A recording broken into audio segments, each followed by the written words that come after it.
ወደ ሌላ የእሳት ገደል አመራን። በአካል እስክደክምና መቆም እስኪያቅተኝ ድረስ ባየሁት ስቃይ እጅግ በጣም ነው ላዘንኩት። ታላቅ ለቅሶ ውስጤን አናወጠው። እኔም ጌታን ጌታ ሆይ ውስጤ ተጎድቷል አልኩት።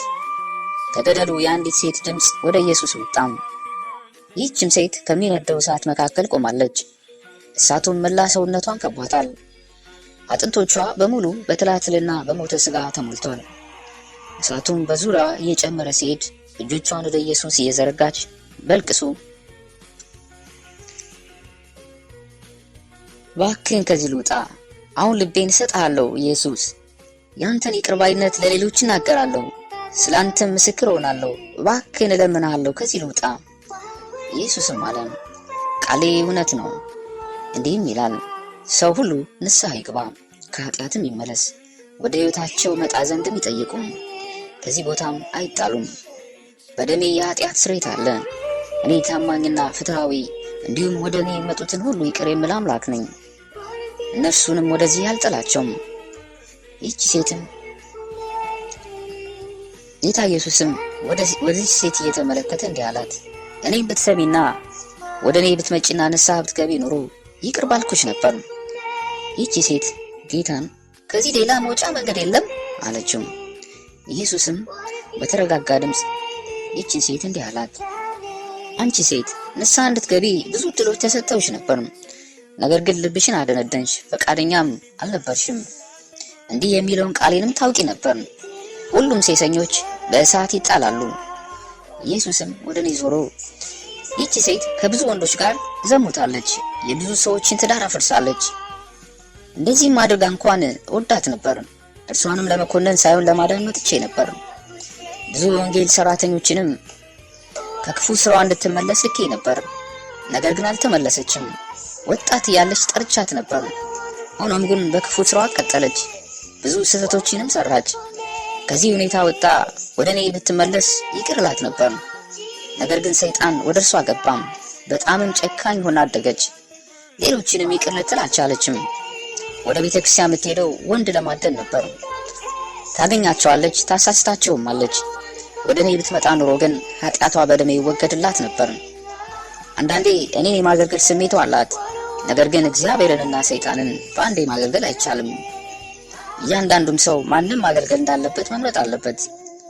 ጌታ ሆይ ጮኩኝ፣ የሚቀጥለውን ለማየት ኃይል እንዲሰጠኝ።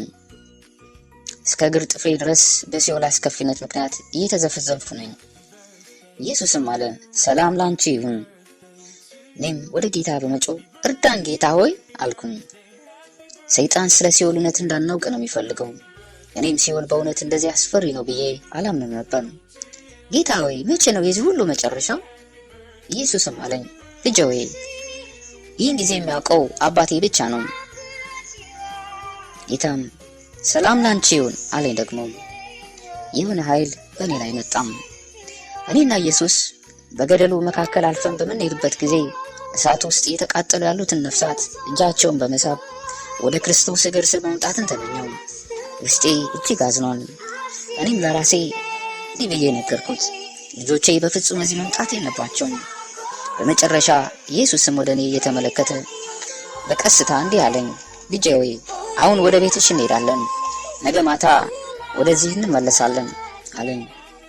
በቤቴ ከተመለስኩኝ በኋላም በጣም ደጋግሜ አለቀስኩ። ቀኑን ሙሉ ሲኦል ውስጥ ያሉትን ያየኋቸውን ሰዎች ሁሉ በአእምሮዬ እየተመላለሱ ረበሽ ነበር። ቀን ያገኘኋቸውን አንዳንድ ሰዎች ስለ ሲኦል ነገርኳቸው።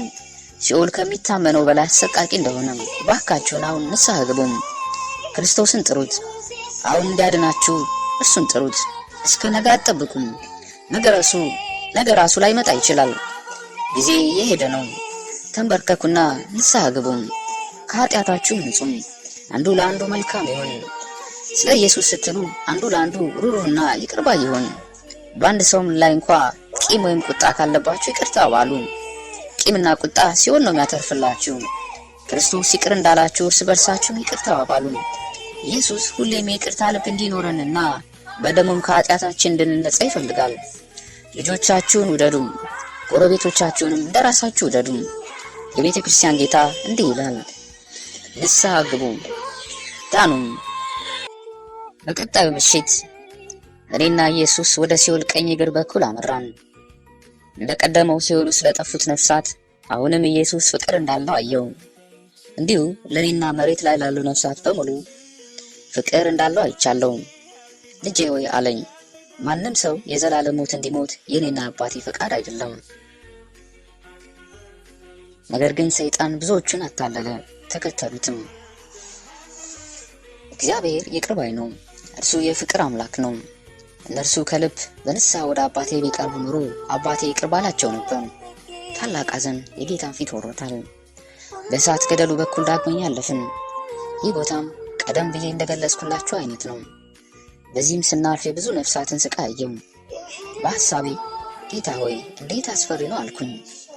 እየቀጠልን ስንሄድ ብዙ ነፍሳት እሳት ውስጥ እየተቃጠሉ ተመለከትን። እንዲሁ አልፈን በምንሄድበት ጊዜ ሁሉ የሚቃጠሉ እጆች ወደ ኢየሱስ ይዘረጉ ነበር። ሁሉም ግራጫ አጥንት ብቻ ነበሩ። ስጋ መኖር በነበረበት ቦታም የተቃጠለና የተተለተለ ስጋ ተንጠልጥሎበት ይታያል። ከነዚህ አጽም አጥንት ውስጥም ቡናኝ መሳይ ግራጫ ቀለም ያለው ነፍስ ከዚህ ከሚቃጠለው አጥንት ውስጥ ሁሌም ይታያል።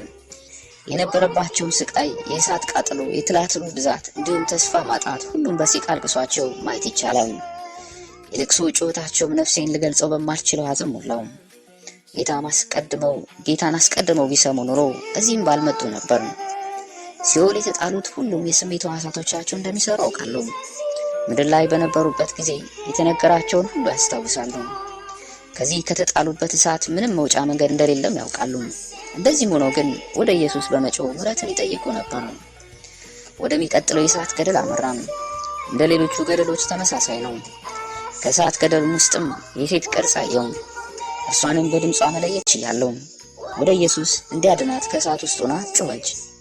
ኢየሱስም ይህችን ሴት በፍቅር እየተመለከተ እንዲህ አላት፣ አንቺ ምድር ላይ በነበርሽበት ጊዜ ወደ እኔ እንድትመጪ ተናግሬሽ ነበር። ከመዘግየትሽ በፊት ልብሽን ለማስተካከል በትህትና መጥቼ ነበር። ብዙ ጊዜ በውድቀተ ሌሊት ፍቅሬን ልገልጽልሽ ወደ አንቺ እመጣ ነበር። አዘንኩልሽ፣ ወደድኩሽም። በመንፈሴም ወደ እኔ እንድትመጪ ሞከርኩ። አዎ ጌታ ሆይ፣ በከንፈሮችሽ እከተልሃለሁ፣ እወድሃለሁ አልሽ። ከልብሽ ግን አልነበረም። ልብሽ የት እንዳለ አውቅ ነበር። ብዙ ጊዜ አገልጋዮችንም ወደ አንቺ በመላክ ከኃጢአትሽ እንድትመለሽና ወደ እኔ እንድትመጪ አደርግ ነበር። አንቺ ግን አልሰማሽኝም። አንቺን ሌሎች እንድታገለግይና እኔ ወደ እኔ እንዲመጡ እንድታደርጊ ሰባኪ ላደርግሽ ነበር። ነገር ግን አንቺ ከኔ ይልቅ ዓለምን መረጥሽ። ጠርቼሽ ነበር፣ አንቺም አልሰማሽም፣ ንስሐም አልገባሽም። ይህች ሴት ለኢየሱስ እንዲህ አለችው፣ ጌታ ሆይ ታስታውሳለህ ወደ ቤተ ክርስቲያን እንዴት ሄድ እንደነበር? መልካም ሴትም ነበርኩ። ቤተ ክርስቲያን ገባሁ፣ የቤተ ክርስቲያንም አባል ነበርኩ። አዎ በሕይወቴ አንተ ጥሪ እንዳለብኝ ያውቅ ነበር። ምንም ዋጋ ያስከፍል ለዚህ ጥሪ ታዛዥ መሆን ነበረብኝ። ይህንንም አድርጌያለሁ አለች። ኢየሱስም አላት፣ አንቺ ሴት አሁንም ውሸትና ኃጢአት የሞላብሽ ነሽ። ጠርቼሽ ነበር፣ ጥሬንም አልሰማሽም። እውነት ነው የቤተ ክርስቲያን አባል ነበርሽ። የቤተ ክርስቲያን አባል ብቻ በመሆን ግን ወደ መንግሥተ ሰማያት መግባት አይቻልም። ኃጢአትሽ እጅግ ብዙ ነበር። በዚህም ኃጢአትሽ ንስሐ አልገባሽም። ይልቁንም ሌሎች በቃሌ እንዲደናቀፉ አደረግሽ። የበደሉሽን ሰዎች እንኳ ይቅር አላደረግሽላቸውም። ከክርስቲያኖች ጋር ስትሆኚ እኔ እንደምትወጂና እንደምታገለግይ ሆነሽ ታስመስያለሽ። ነገር ግን ከክርስቲያኖች ስትርቂ ትዋሻለሽ፣ ታጭበረብሪያለሽ፣ ትሰርቂያለሽ። የዝሙት መንፈስሽን በመጠቀም የሁለት ዓለም ሕይወትሽን በሁለት ዓለም ታኖሪ ነበር። እውነተኛና ጠባቡ መንገድ ታውቂ ነበር። ኢየሱስም አለ፣ ሁለት ምላስም ነበረሽ። በክርስቶስ ወንድምና እህት የሆኑሽን ሰዎች ታሚ ነበር። በልብሽ ውስጥ የከፋ ኃጢአት እያለ አንቺ ግን ራስሽን ከሌሎች እያስበለጥሽ በሌሎች ትፈርጅ ነበር። ለእኔ ፍቅርና ርኅራኄ መንፈስ ግን ጆሮሽን አልሰጠሽም። ሌሎች በእምነት የእግዚአብሔር ልጆች ሳሉ እነርሱም በውጭ ማንነታቸው ትሰጫለሽ። በጣም አስቸጋሪ ሴት ነበርሽ። አዎ በእርግጥ በከንፈሮችሽ ትወጂኛለሽ፣ ልብሽ ግን እጅግ ከኔ የራቀ ነው። የእግዚአብሔርን መንገድ ታውቂያለሽ፣ ገብቶሻልም። ነገር ግን በእግዚአብሔር ቀለድሽ። እግዚአብሔር ግን ሁሉን ያውቃል።